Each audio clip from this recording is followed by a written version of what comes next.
Welcome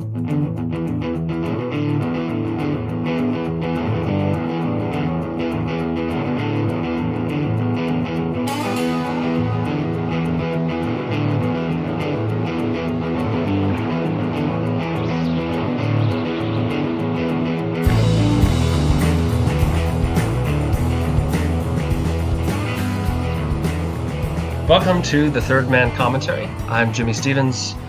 I'm looking to go to Southwestern Baptist Seminary soon.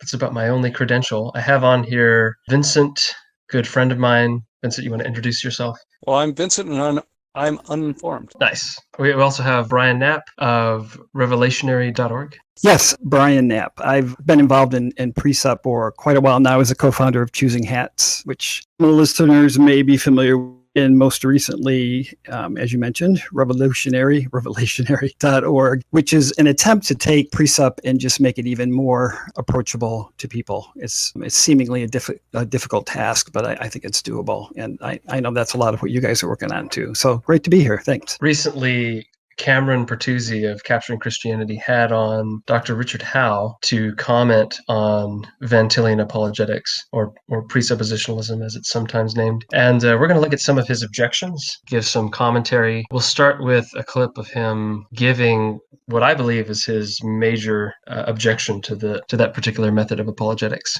Whenever the presuppositionalist actually starts to construct an argument, I've never seen them fail to do exactly what the classical method does. So what they do, basically, this is what I think is a perennial mistake in all that I've read of all the presuppositionalists that I've read, including Bahnsen's material, is that when they define presuppositionalism, they say it this way: the assumption of God is the precondition of knowledge. But when they try to explain what that means, what they end up defending is God is the precondition of knowledge. Well, of course, God is the precondition of knowledge because He's the creator, right? Yeah. But God is not the same as the assumption of God. Now, what's interesting is this particular nuanced point came out in Bahnsen's debate with R.C. Sproul in the late 70s. And when Sproul was trying to rehearse back to Bahnsen how he understood Bahnsen's position, it's just an audio, so you're having to visualize. You could almost see Bahnsen shaking his head because Sproul kind of trails off. Oh, that's not what you mean?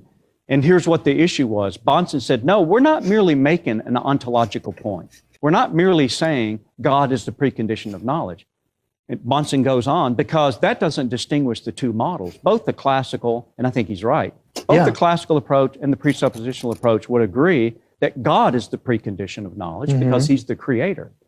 What makes the presuppositionalist distinct from the classical is the epistemological question of the assumption of God is the precondition of knowledge. And every place I've ever read any presuppositionalist trying to explain that, he always ends up explaining how God is the precondition.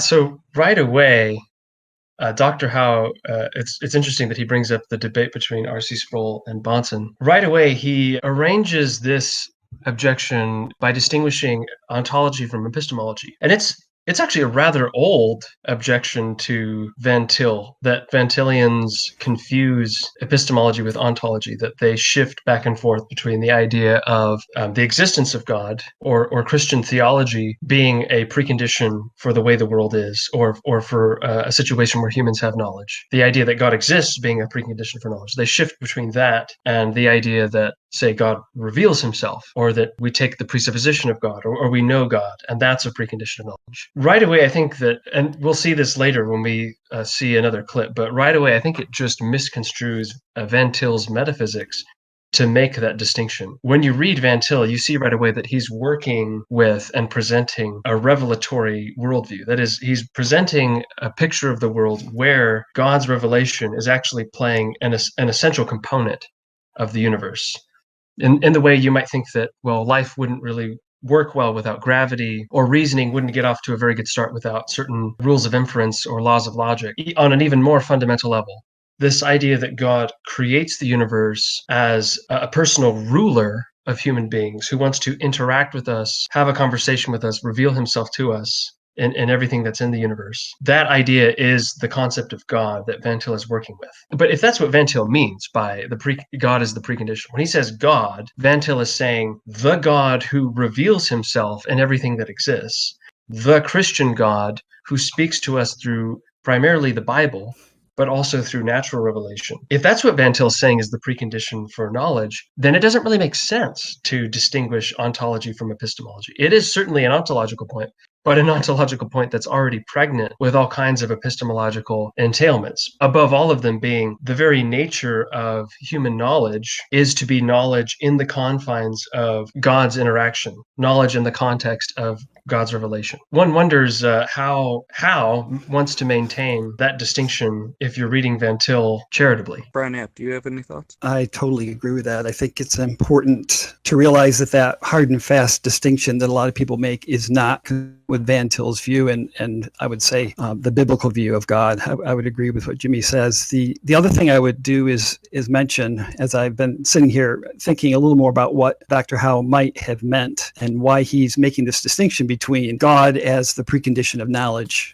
or the assumption of God as the precondition of knowledge. I'm not sure if he is distinguishing between what must be the case in order for people to know things versus what must be the case when you present an argument to give justification for what you say you're knowing. Now, I realize that's a long sentence. Let me try and break it down a little bit. I think all Christians would agree that God, and as Bahnsen and Van Til would say, the existence of God is the necessary precondition for the intelligibility of experience, and that would include knowledge. So yes, it is in fact the existence of God. And I think it's stated that way because we don't want just the weaker form of the argument saying, well, you have to, in order to know anything, you have to assume God exists. No, in reality, God must exist. Okay, so that's the stronger statement that's being made. But when one is arguing for the existence of God, especially when one is taking a presuppositional approach, the question is, what is your starting point? And is your starting point consistent with the claims that you're making? So for instance, one of the criticisms of presuppositionalism is many people will say, well, if your perspective is true, then unbelievers could never know anything. Well, no, unbelievers can know things, and it's because of the existence of God and the way God orders the universe. That's the only reason they actually can know things.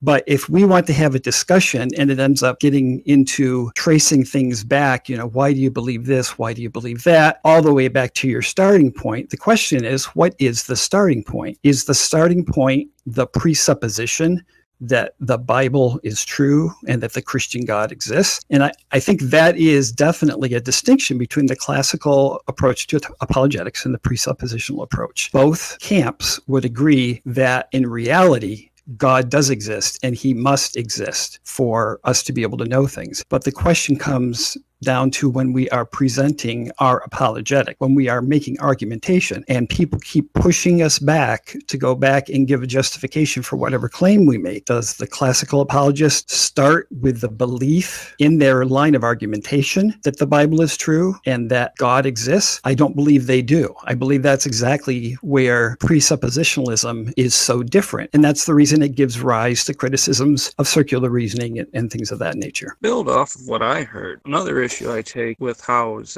statements is he posits this idea that we actually agree on God being foundational to knowledge and so forth. We all say that, but I don't think he's actually consistent with it. So we phrase this often as God is the necessary precondition for intelligibility, but he leaves that out. And it later on posits that Islam also can account for the preconditions of intelligibility, which is very different from what a presuppositionalist is going to say. Of course, they're going to argue, he uses that as a counter case. For example, you can't refute them and undermine their view. But I noticed he starts off by saying we agree about that, but I don't think we do. When we say God is the precondition for intelligibility, we are saying that he's a necessary precondition, but further, it doesn't really make sense to say something is transcendentally necessary, but not metaphysically necessary or something of that sort. It gives the structure, what we know, the rational structure to the entire world. It makes sense out of notions of possibility, of logic, of an ordered domain of experience, induction. So I found it very odd that he said we agreed on these things, but clearly from our worldviews, from where we're coming from, we don't agree about these things. I'm not too sure where Dr. Howe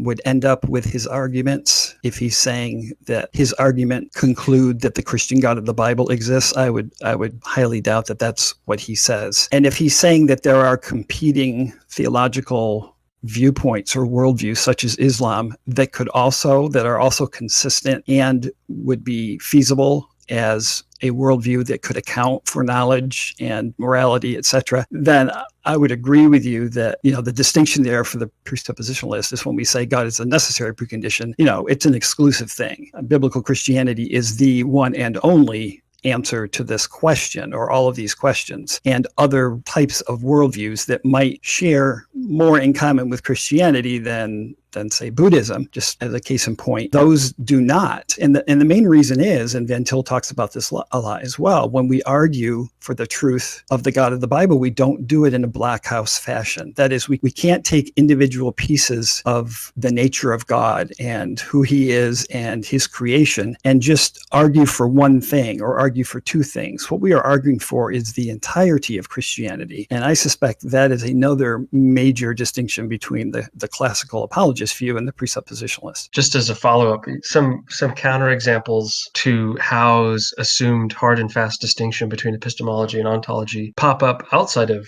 Christianity and the history of philosophy. For one thing, one can imagine any kind of theist coming forward with that sort of narrative or system of epistemology. You can imagine a Mormon or a Mohammedan or some kind of Hegelian saying, well, there is this meeting place of thought and reality, or there is this meeting place of God's existence and his revelation. They may posit a world in which it's necessary that God has revealed himself to human beings, and that kind of metaphysics is what makes knowledge possible. They may have a universe where consciousness just characterizes the nature of reality, and so whenever we're thinking, we're actually accessing the ultimate nature of reality. There's some overlap there. There's there's different ways to work that out. Yeah, so Chris Bolt's criticism on Twitter, if I remember correctly, was that he himself, later in the video, states that he thinks speaking about knowledge in this sort of epistemic category, separate from ontology, is pointless in this very video with his interaction on Thomism. I think it was while they were discussing his criticism of formed epistemology. I think he even says something, Bolt attributed to him something I didn't really hear in the video, but that knowledge is a metaphysical category and not an epistemic, which is kind of weird to say, presuppositionalists aren't distinguishing between epistemology and ontology if you deny the distinction in the first place. Some of it might be the presuppositionalists that Dr. Howe has listened to. I know he does mention one in the interview there. There's certainly been a number of different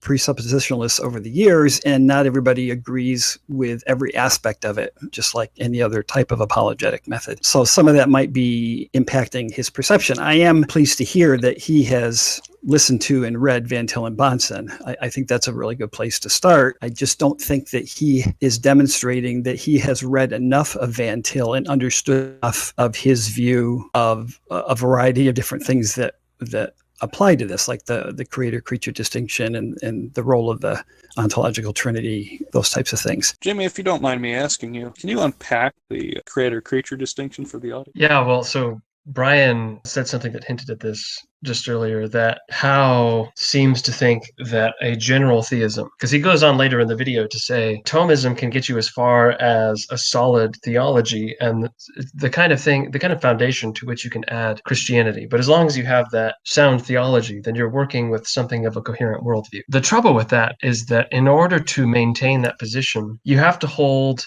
that there are general principles that mark this general theism. The word general there is denoting that it's not an explicitly Christian system, it's not an explicitly Muslim system, it's just this general idea that there is a supreme being with specific attributes. The difficulty there is that since you're not reasoning about this God with the epistemic resource of the Bible, since you're not starting from biblical revelation and then inferring what's true about God from the biblical names, from the covenantal works of God, from all of these things, you're just starting in a vacuum. You're starting from this idea that, well, there are these general laws of reality. They characterize everything. They characterize God as well as creation, which just means God is subject to them. Basically, he's essentially subject to these laws. Therefore, we have a way to reason about those laws such that we reach a coherent natural theology. What that says about this God that we're reasoning to is that he's limited in the way that creatures are limited. There are these categories that are in common between him and creation. So, I mean, a Thomist may appeal to the act-potency distinction. Well, if those categories apply to God in the same way that they apply to creation, we have a problem, because now there is a reality more ultimate than either, namely this principle of act and potency. The Thomist may appeal to motion, that there's some kind of laws of motion about the universe, and God's the unmoving mover, or the uncaused cause that explains why the moving universe, or the system of causality that's in the created realm, exists. But again, that just means that there's this ultimate reality of causality that defines God in his relation to the world. It's more metaphysically ultimate than he is. That's very problematic, because presumably Howe wants to hold to a reformed view of God's holiness, that nothing is more ultimate than God. God is absolute, and God is absolutely holy, which means he transcends all of our creaturely categories. He is, as various Reformed confessions will state, incomprehensible. And that doesn't mean that we can't know anything about God. It means that the only way to begin to know something about God, the only way human creatures can have fruition of their Creator, is if God himself comes down and makes him available in creaturely categories. Because originally, by default, he isn't characterized by those creaturely categories. So, that's just to say that there is this creature-creator violation. There's this distinction that Christians want to hold to between the Creator, he's uncreated, he's not bound to creaturely laws, he's not subject to limitations. But in order to have something like a general theism, you actually need to throw that away. You need to say, no, actually, God is subsumed into laws of causality. Actually, God is subject to certain conceptual laws about the universe, like act and potency. He doesn't transcend them. He's not distinctly unique. He's not absolutely holy. He has things that are in common between the creator and the creature. And that's just to throw away a core doctrinal element, a core element of Christian theology. So, Brian, do you have anything to say to that effect, or shall we move on to the next clip? I think he's nailed it. Jimmy's nailed it. So yeah, let's move on to the next one. It's interesting, just before our conversation, I was just having a conversation with a gentleman in the lobby where we are, and he is a presuppositionalist. And I pulled out a Van Til quote on one of my slides of one of my PowerPoints, and within one paragraph, he switches from the presupposition of the truth of Christianity is the precondition of knowledge to the truth of Christianity is the precondition of knowledge. Well, the latter I wouldn't disagree with. That's exactly what the classical model would affirm. God obviously is a precondition. I like that distinction between the ontological kind of thing and then the epistemological. We've already gotten into a little bit why that distinction has some problems. I talked about the fact that Van Til is putting forth a revelatory metaphysic. There are other metaphysics that actually don't fit that distinction.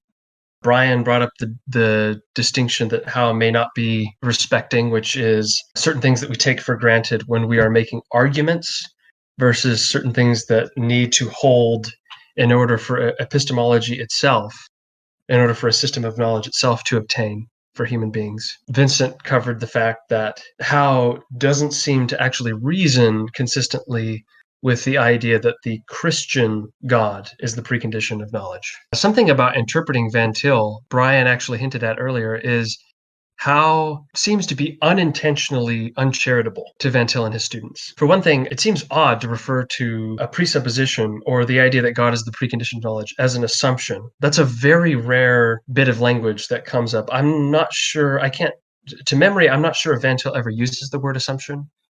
I'm almost certain that Bahnsen never does. Yeah, I was going to say I don't know of a time where Van Til uses it. I think Bahnsen may have, but if he's doing that, I think within the context of all that he has to say about it, it's specifically a presupposition. The word is a little more general, I think, and a lot of times it's interpreted as you believe something for absolutely no reason at all, and that's certainly not at all Van Til or Bahnsen's position. They believe that we have very strong reasons and that our method is the only biblically and logically valid approach to demonstrating that. Right. So already the use of the word assumption to talk about that belief in God is strange. But beyond that, I just think it's odd I think it's a grave mistake Howe makes when he refers to this individual he's speaking with shifting from epistemological to ontological language. Because if you understand that Van Til is putting forth a revelatory metaphysic where, from the perspectives of epistemology or metaphysics, doesn't matter, God's revelation plays a key role in the universe, then it makes sense that you would go on to refer to that metonymically as God. Right. When Van Til says God, what's all that's being subsumed into that reference is the God of the Bible who reveals himself through nature and human experience and everything else, and whose existence and self-revelation makes everything in human experience intelligible. It's just that saying God is a much simpler, space-saving way to refer to that idea. And it doesn't make sense to me that how, instead of interpreting Van Til that way, instead of saying, okay, Van Til is obviously referring to his meta-epistemology with this one-term God to save space, why would you not choose that over against thinking that Van Til has rejected his entire system to distinguish God in a merely metaphysical way without regard to his revelation? That's a very strange way to interpret someone. Something that's interesting is that Howe isn't familiar with Sci-10, neither is Cameron Bertuzzi, and he comes up as a potential representative or non-representative of Van Til for a brief moment. Let's look at that clip. So are you familiar with Sci-10 Bruggencate? Only in as much as I've seen some of his stuff on the internet. I don't know that I've had a steady diet of his way in which he does it. It's an interesting way to put it. Well, that's just to say that I don't know, in my opinion, whether I would categorize him as, he's spot on with the Van Til Bonson approach, or if he's got his own sort of take on it. That's actually the distinction I was trying to make there. Is like his version of presuppositionalism is a lot different than I think what you described. Okay. Well, that may very well be. So I'll defer to your knowledge about that. Yeah, I think it's funny that in this conversation, Bertuzzi recognizes that Sci is not a very good exemplar of what he's described. And insofar as Howe is more faithful to Van Til than Sci is, and even though I think there are problems with Howe, I think he is more faithful than Sci. That just goes to show that people often get the wrong idea about presuppositionalism from sources on the street. I'll just add that I had a chat actually with Sci a number of years ago, and I have not interacted with him since then, so I can't speak to what, if anything, he has changed. But at the time, I asked him outright whether or not he would consider himself a Van Tilian. I think he said something along the lines of not entirely or partially, so I think he was trying to indicate that he does not fit within the Van Tilian camp as it's defined. Again, that may have changed, but I think Dr. Howe is right to see that as well, and I think Sci would agree with that. I would classify Sci's kind of spin-off of presuppositionalism from a misunderstanding of Van Til's argument about comprehensive knowledge of the universe. I think that would be, I assume that's actually the origin of the method he's trying to display. I'm not quite sure if that's the case, though, so I can't speak much further on it. But it seems that they're trying to argue that argument in a sort of street-level way, which kind of just reduces it to unhelpful questions. I mean, there is a point in time which it's very important to ask by what standard. How do you know? I mean, those are important questions, but it almost just reduces to asking them ad infinitum and ignores debates in epistemology, like fallibilism and so forth, that need to be discussed if you're going to discuss epistemology. Well, we have, so it seems like we have 5 people who agree, some tentatively, some more confidently, that Sci is not a good representative of Van Til, and at least 2 of those people in agreement are not presuppositionalists or not Van Tilians. So just worth the listener taking note of that. Let's look at maybe one last clip.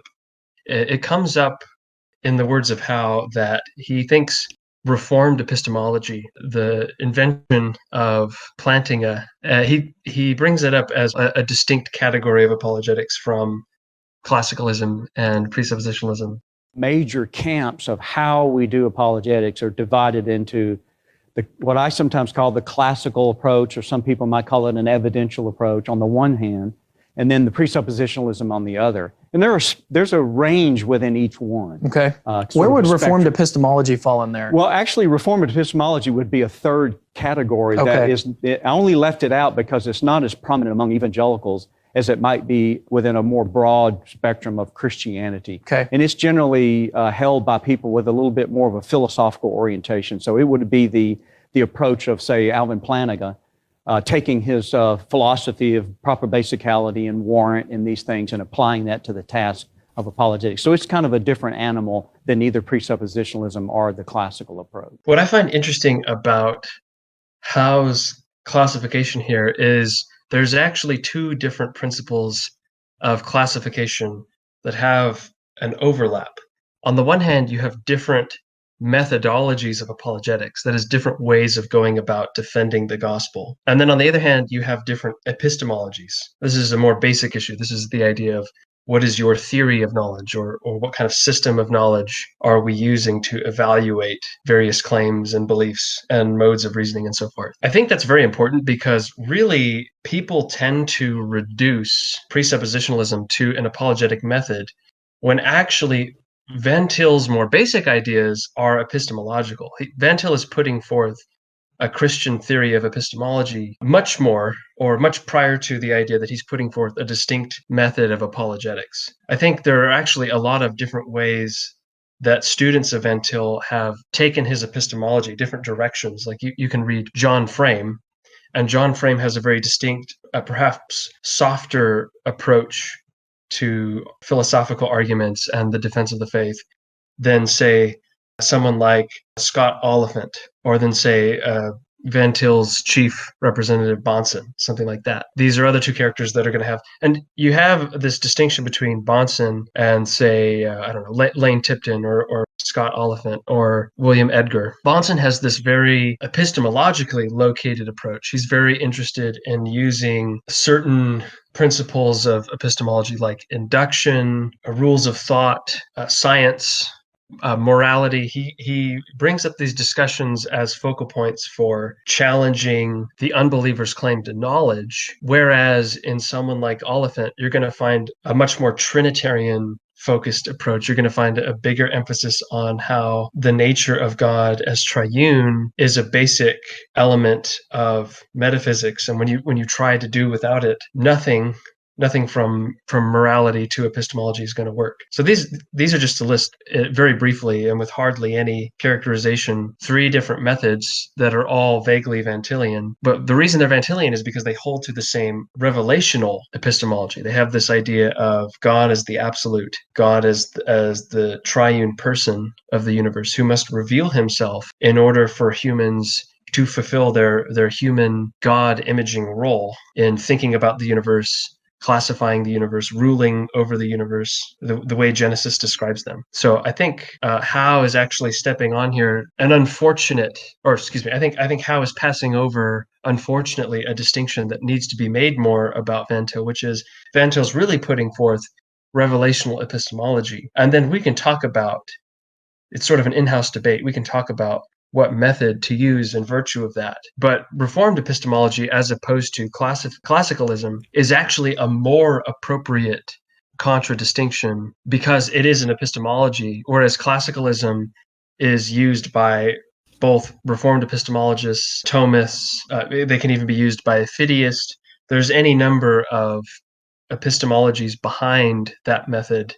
It's not epistemologically concrete. Yeah, I would say there's certainly lots of different ways to slice up apologetic approaches, and there's a lot of similarities and a lot of distinctions. But I think you're right that for Van Til, it's coming out of his theology, which is driving his theory of knowledge, which is, very Calvinistic, obviously, and other things fall out from that. Whereas other approaches may be taking more of a philosophical approach as opposed to a theological approach. One of the criticisms of Van Til was that he didn't give as much scripture to back up his position, perhaps, as he could have. But I think Bahnsen was very aware of that, and he picked up that task and did a fantastic job. There's also an element in which, when you're dealing with these deeper philosophical question. Where are you going to come from what perspective? And ultimately, you're going to have to answer it in the light of what? The greater worldview. So Van Til is just taking his worldview to the very philosophical questions he was dealing with. That's absolute idealism was the context in that time. So he tries to answer those problems, give a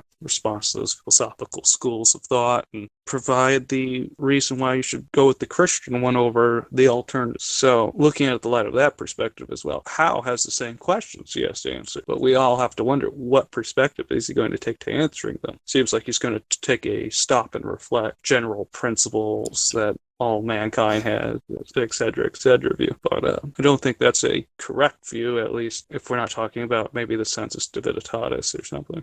I think Dr. Howe failed to show that precept, whether in a general abstract form in its many little schools or in a particular school, fails. His arguments seem to lack any serious weight. They're kind of the old, tired arguments you see time and time again, that presuppositionalists don't distinguish between ontology and epistemology, and etc. So to me, it's kind of nothing new, but I think the candor of the video is very good. He's a nice guy, and it was a good foil to respond to. So that's my thoughts. I too very much appreciate the respectful approach of Howe. I like his delivery. I think there's a great irony to his comment that there's a perennial mistake in Van Tilian apologetics, just because it seems to me that his very objection is a perennial mistake of classicalists interpreting Van Til, namely that they don't really appreciate the metaphysical point Van Til is making, that the universe is basically, or in its essence, revelatory. It is communicative in its very nature, and that is an essential aspect of reality.